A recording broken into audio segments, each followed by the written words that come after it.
It takes a little longer than expected, but Penn State ultimately delivers the knockout punch to Bowling Green. The moment wasn't too big for them. The opening drive showed that, and we were in a dogfight.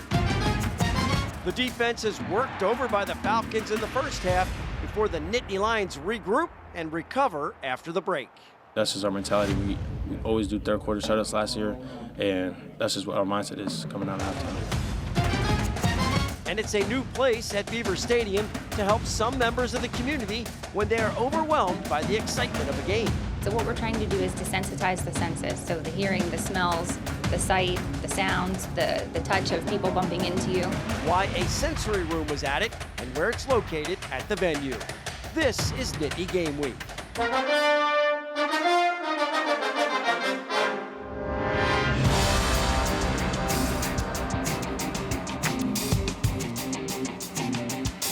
Well, hello everyone, and welcome to Nittany Game Week. I'm Todd Sadowski alongside former Nittany Lions assistant coach Jay Paterno. It's a win. In the case of Notre Dame, they didn't figure out a way to win against the team they were expected to beat. And Jay, you cautioned fans not to overreact to the team's Week 1 victory at West Virginia. Kind of the same deal after being pushed by Bowling Green. No question. Look, fans, it's just a natural thing. You're high one week, you get down the next week, you're great. It's human nature. Look, the truth is somewhere in the middle, and we'll figure out in the weeks to come. And as Coach Franklin has pointed out, some teams didn't get that second win. They did. We have a little bit more room in the studio this week. He's not standing right next to us, but joining us from Pittsburgh, Coach Tom Bradley. Tom, what stands out to you about the game with Bowling Green?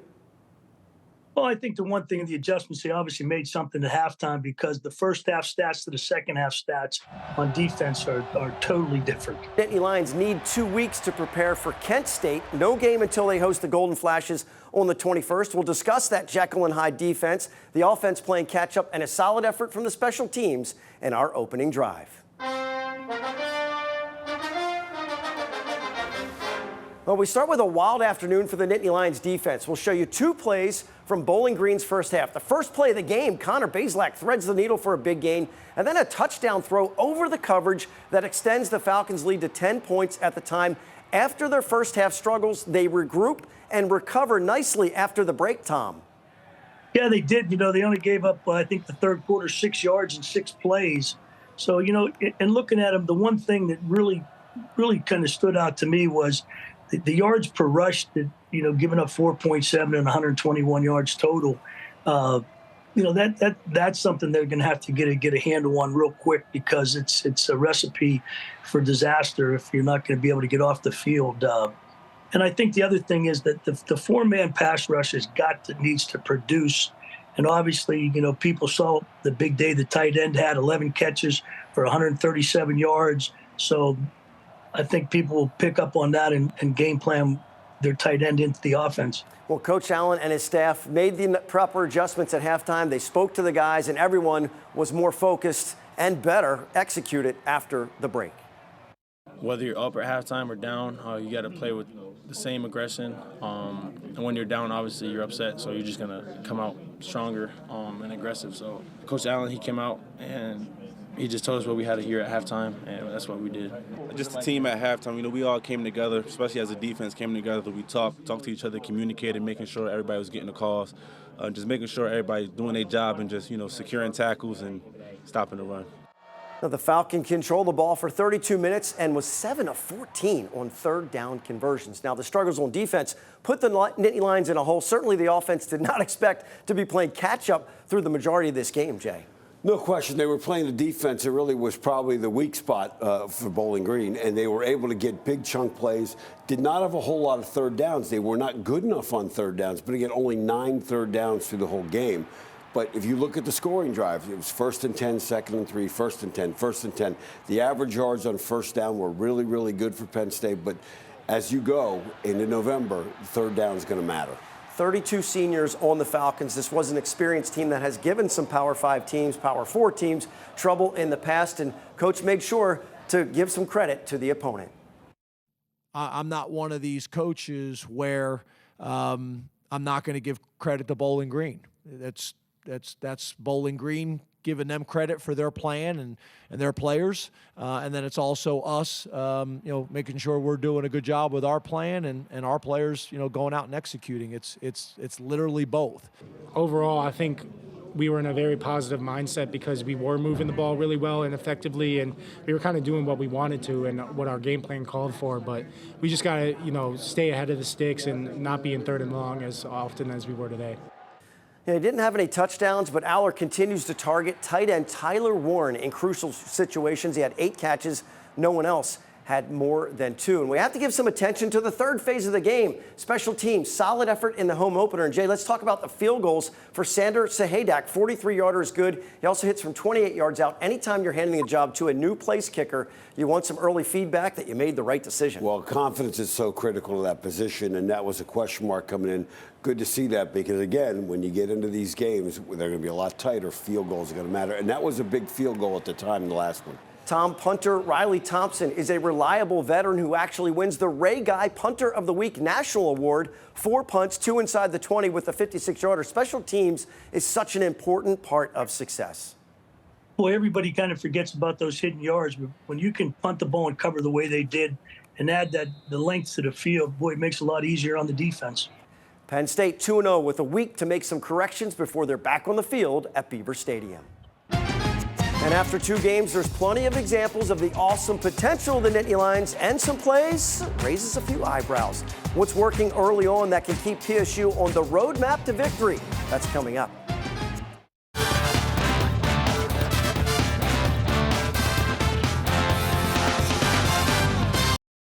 Roadmap to Victory is sponsored by the R&R family of companies. Welcome back to Nittany Game Week. Penn State enjoys a rare bye week in mid-September. No opponent this weekend, but still plenty of valuable material to evaluate and learn from after 2 games. Coach Paterno, it's time for a few pats on the back for some things the Nittany Lions are doing very well, and also a chance for some honest self-review to recognize areas that need improvement. Well, you get real high after that first game, and then the fans now, some of them are back where they might need therapy after this last game. But look, you're 2-0.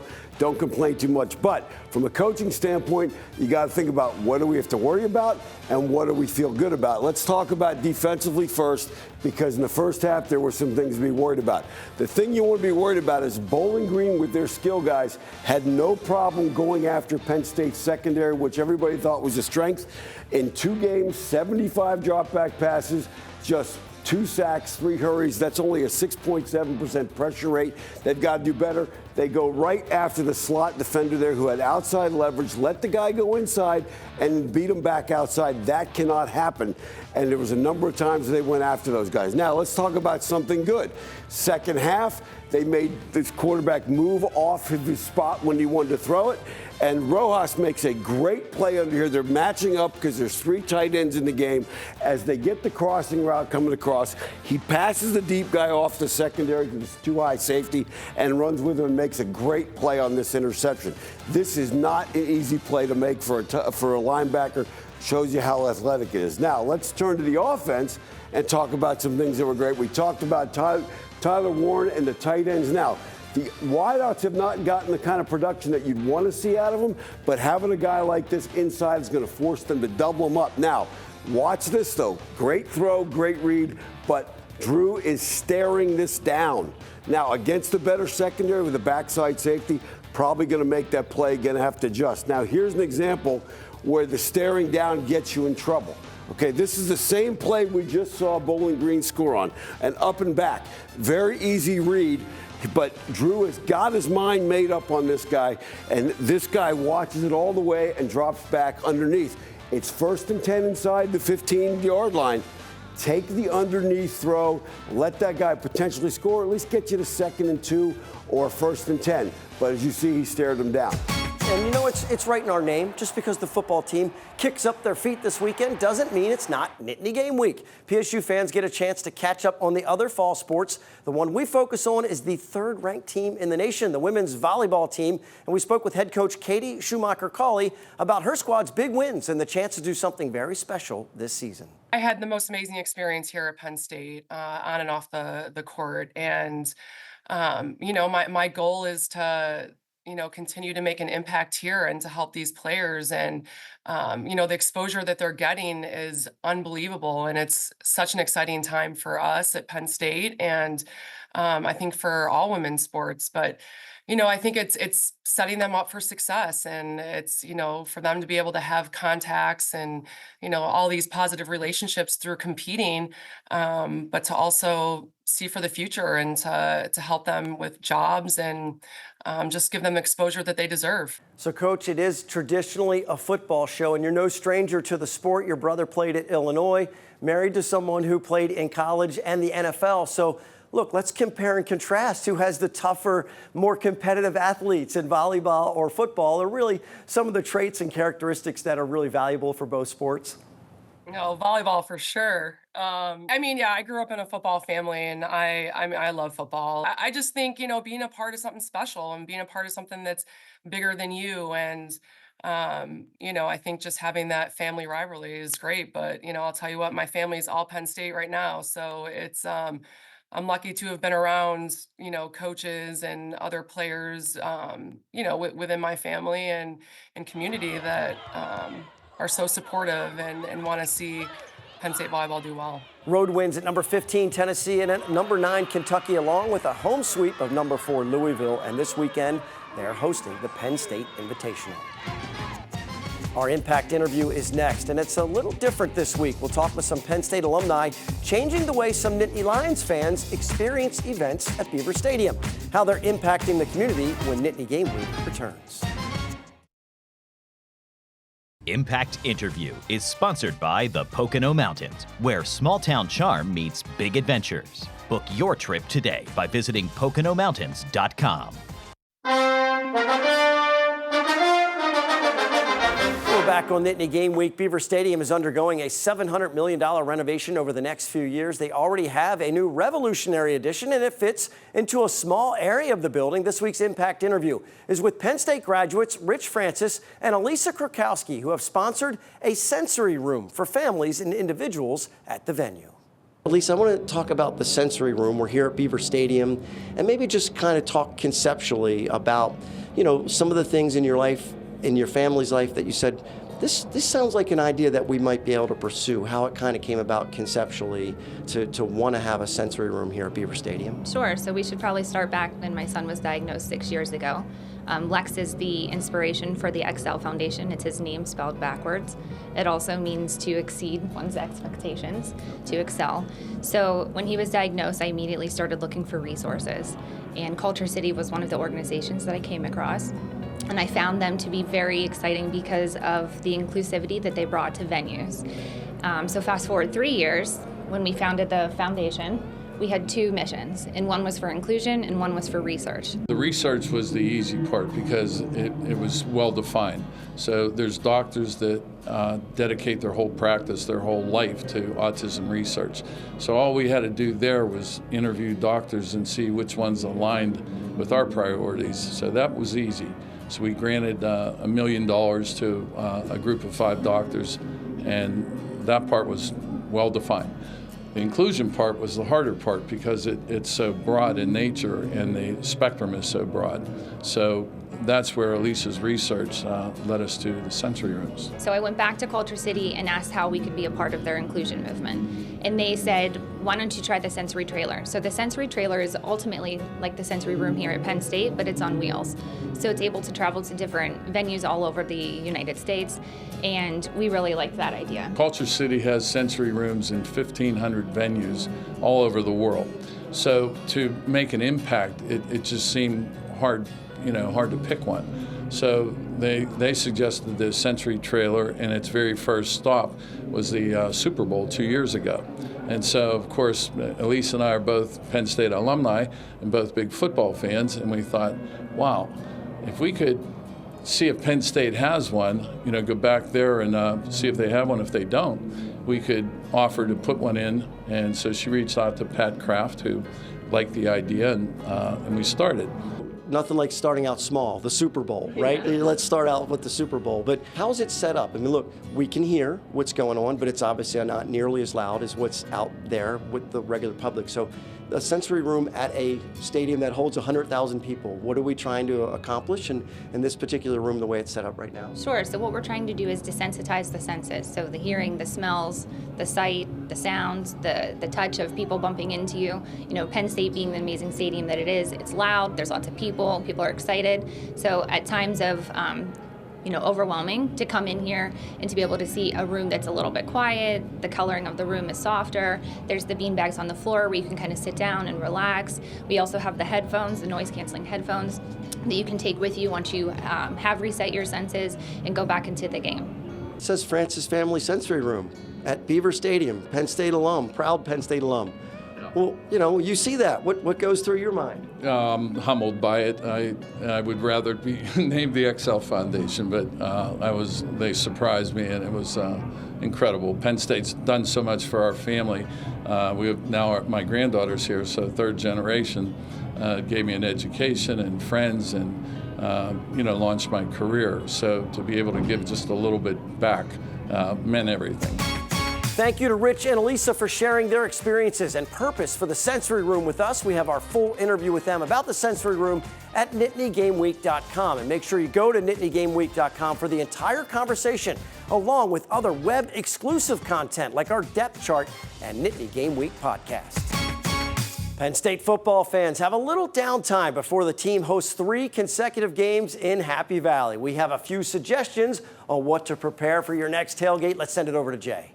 Well, with the week off, you can try some of these recipes and test them out this weekend before you unveil them before the Kent State game or the games down the road. So with me is Rex Yaisley from Owl Hill Provisions in Hershey, Pennsylvania. Rex is a veteran of the food industry, having been at Smith & Wollensky in New York, P.J. Clark's in New York, some really notable places. But Rex, we're going to talk tailgating right now. So what did you bring us here? Let's start with the Suprema right there. Okay, so the 3 things that we brought today, the Suprema, meatballs, and our Owl Hill chili. Tailgating is about being with your friends, your family.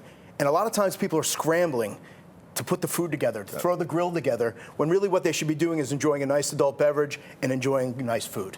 Very good. So in the Suprema, this does not look vegan. It is not vegan whatsoever. This is basically homemade baked bread with a charcuterie board right in the middle. We have prosciutto, we have Genoa salami, we have pepperoni. I've got mozzarella cheese, provolone cheese, some pickled onion jam, and sweet pickled peppers. You had me at pepperoni. So I'm going to ask you the next question before I take this bite. Please. Now let's talk meatballs, because everybody loves meatballs. Everybody thinks they got the right thing. So our meatballs are a baseline from your mother, and we roll them fresh every week at Owl Hill. It's our homemade sauce. They are absolutely delicious. You can get them on a sub. You can get them just in a cup with a little bit of provolone cheese right over the top, just like they are right now. These are billion-dollar meatballs, by the way, just so you know. And my mom's pretty good at that. And now we got some chili. Yes. So we have our Owl Hill chili, which is ground beef, some beans, all the good stuff with a nice smoky heat finish at the end. It really is good. And I'll tell you, the red onions on top of that. Little red onion, really little sour good. cream, and a little cheddar cheese. Delicious. Oh, beautiful kick on that. Now, let's talk about, just the traditions of that. You mentioned the tailgating. Food is so important. Yes. But for people that aren't going to tailgate, live in the Hershey area, or on their way up, they want to pick some stuff up, where can they find you guys? So we're in the Fresh Market, which is 121 Town Square Drive, right behind the main drag in Hershey, Pennsylvania. We're known for our French dip. We're known for Rachel, Reuben's, all bunch of sandwiches, wraps. We do a great breakfast sandwich in the morning. It's really a nice spot. Stop in. I've been there. I've eaten there. It's phenomenal. I have a little bit of connection. My brother Scott is business partner with you as well. Yes. So it's a great spot to go. So get there, get your food. And we're going to put the recipes up on the site, NittanyGameWeek.com. We'll have some recipes there that you can do it on. Well, the Kent State game is a 3:30 kickoff. That gives you plenty of time to showcase the new items at the tailgate. Up next, a historic scrap medal winner who accomplishes something at Penn State that's never been done before. We're heading into the final minutes on Nittany Game Week. The Nittany Game Week Depth Chart is brought to you by Burke and Bradley Orthopedics. Located in Pittsburgh, Burke and Bradley Orthopedics is a comprehensive sports medicine practice, providing patients with the most current and innovative approaches in diagnosis and treatment. Scrap Metal is sponsored by the We Are Inn, voted #1 game day restaurant in Center County. Follow us on Facebook and visit theweareinn.com or call for dinner or room reservations.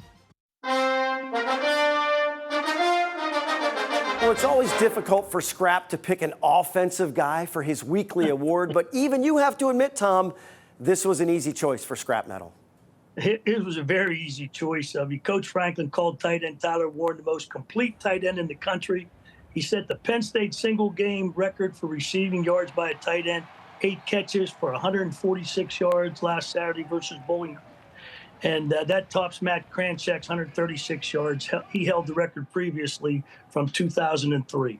Another excellent choice for the Scrap Metal. Thanks, Tom. Enjoy the weekend. We'll see you next week. Now we give it over to our quiz master, Jay Paterno. Well, last week's question was, what NFL stadium did Matt McGloin make his first career start, in college or the pros? Some people guessed Raymond James in Tampa.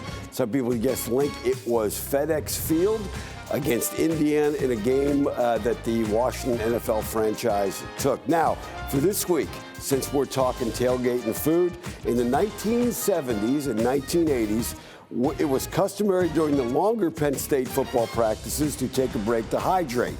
Besides water, what other drink did the team get during those breaks? That should stump the audience. Once again, another good question from our quiz master. In addition to a television show, we are bringing Nittany lines together with our depth chart at NittanyGameWeek.com. We're connecting businesses that support the show with our viewers. Our goal is to build a team that keeps all of our hometowns strong. If you haven't noticed yet, we have a lot to share with you when it comes to college football. It doesn't all fit into a 30-minute window. Make sure to check out NittanyGameWeek.com for web-exclusive content. And we finished with some pride picks, had some really good submissions from the home opener against Bowling Green. Make sure to get online, show us your spirit. For Jay and Tom, I'm Todd. Thanks so much for watching Nittany Game Week. We'll see you next time.